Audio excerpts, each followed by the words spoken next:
Hi, my name is John Backer. I own JCB Gourmet Mushrooms with my wife Kathy Hargraves.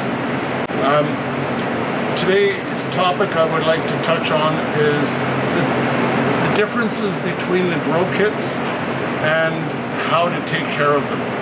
From what you should be looking for in environment, what you need to know when growing the mushrooms, and also how to harvest and take care of the mushrooms after harvest. So the first part of our video today will be, what do you do when you first receive your mushroom grow kit? We will be touching on the majority of the mushrooms. The one that I will not be touching on today will be shiitake, because that is the process is quite different for that. And we will be doing another video on the shiitake at a later date, or very soon. So first of all, when you receive the grow kit, we try to keep the box somewhat breathable, so we do not tape the box shut. One thing we want to make sure of is that we allow the grow block to breathe, and this way it allows that to happen. So in the kit, you will have the instructions. It will also tell you the level of difficulty, which for most of our mushrooms it is beginner level. The temperature range where it's ideally grown in, and the flavor of the mushroom. We also will include a recipe card, and this is just a beginner idea. There's plenty of other recipes you can find on Pinterest. And the third card that's included are basically the do's and don'ts of growing the mushrooms. These are not plants, so they do not need heat. Mushrooms require cool temperature and high humidity. So the way we do that is we have a spray bottle. The reason we include the spray bottle is it has to be just water. You want to make sure that you're not using a sprayer that has had perfumes or chemicals, so that this way you know for sure that there's nothing else being added.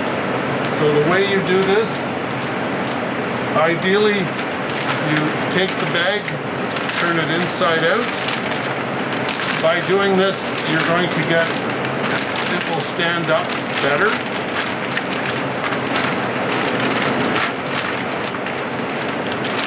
Then you take your spray bottle, mist into this somewhere between 15 to 20 pumps with the sprayer, and then you cover the block. So you're going to be misting into the bag, and then after you mist, you take the bag out of the box, and what you're going to do is make two very large X's like this.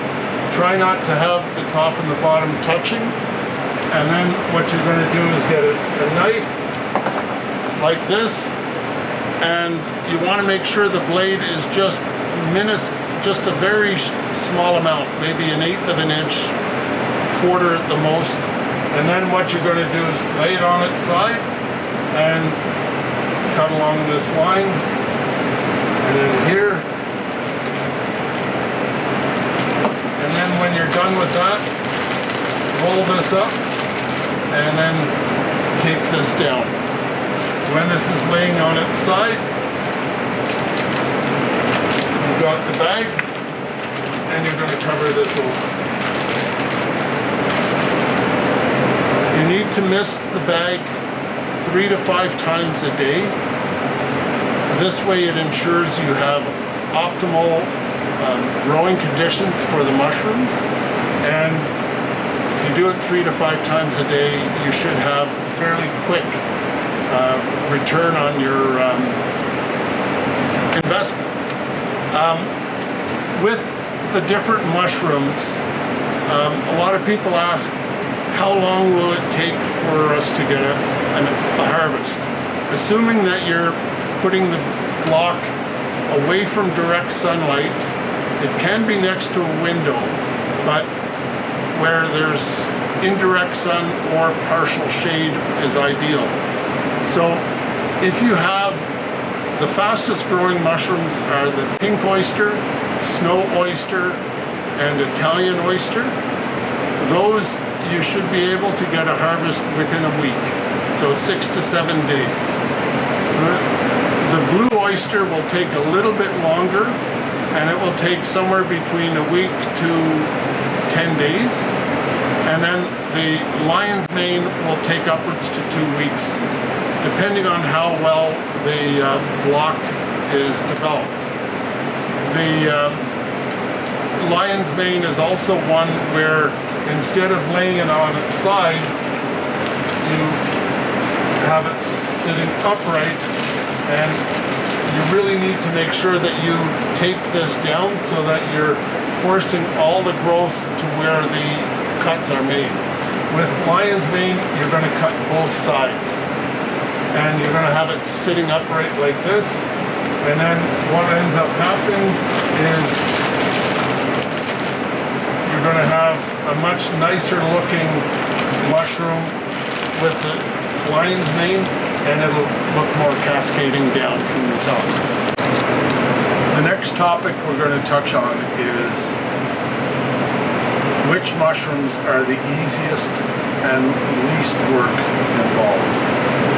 I would say it's the pink oyster, the snow oyster, and the Italian oyster. Of those three, you should be able to get a harvest in approximately 6 to 7 days. In some cases, we've had customers get them sooner, and a lot of it depends on temperature and location and how often you're misting the mushrooms, which is about 3 to 5 times a day. I cannot emphasize that enough. So with the pink oyster is, I would say, the most beautiful of all of the mushrooms that we grow. It's a very vibrant pink, and it has, believe it or not, a slight bacon flavor. So no pig has died or suffered in the growing of the mushroom, and we do not add anything to modify the flavoring of the mushroom. It is a natural, it is all natural. The snow oyster is a very mild and sweet mushroom. It often takes on the flavor of what you're cooking, and it has a slight hint of anise, which is a hint of licorice. And in the summer months, they are snow white. In the winter, they tend to be a light caramel color. And the Italian oyster, these are a very thick, soft, and very flexible mushroom. Flexible as in how you can use it. You can fry it, you can bake it, you can cut it up, dice it, use it in soups. With the pink oyster, the one thing about the pink oyster is it's a very delicate mushroom, so when you're cooking it, you need to make sure that you keep the temperature low and cook it slow. And if you cook it too high, what'll happen is it'll go from fresh to burn really quick. The next mushroom that I would touch on is the blue oyster. The blue oyster, if it's kept in a cool environment, or which is 20 degrees to 16 degrees Celsius, which is also 60 to 68 degrees Fahrenheit. The cooler it is, the darker blue it will become. If you keep it in a warm environment, it will become very white, and it'll look very similar to the snow oyster. And the growth time from when you cut the blue oyster will be about a week and a half. Assuming you're misting in ideal lighting conditions where it's indirect sun or shaded, it does not need full-time light, but it does need some light. The other thing is, with the blue oyster, it will be a little more dense, the stem, than the snow, but we will be trying some new varieties this summer, which will hopefully make it a little bit softer. The next mushroom is the lion's mane. Lion's mane is, when I first started into the business, it was the lion's mane that attracted me to the business. And lion's mane has many medicinal benefits, mainly that it helps boost neurological function. Lion's mane needs high humidity and a cool environment. If it's over 20 degrees, like 22, 23, 24 or higher, it'll look more branch-like in appearance instead of the nice tight ball, or I say it looks like a cross between a cauliflower, a snowball, and a brain, but it's always white. But it's very soft to the touch, and it looks like it's made up of little pins, and each of those pins is where the spores come out of. The lion's mane will take about 2 weeks from the date that you cut the bags open to about the time when they're coming to harvest time. In a later video, we will be showing you how to notice when the right time to harvest the mushrooms are. Today we're just touching on the main differences. Another mushroom that we are touching on today is also the Black King. And the Black King, one thing it needs is it must be below 20 degrees Celsius.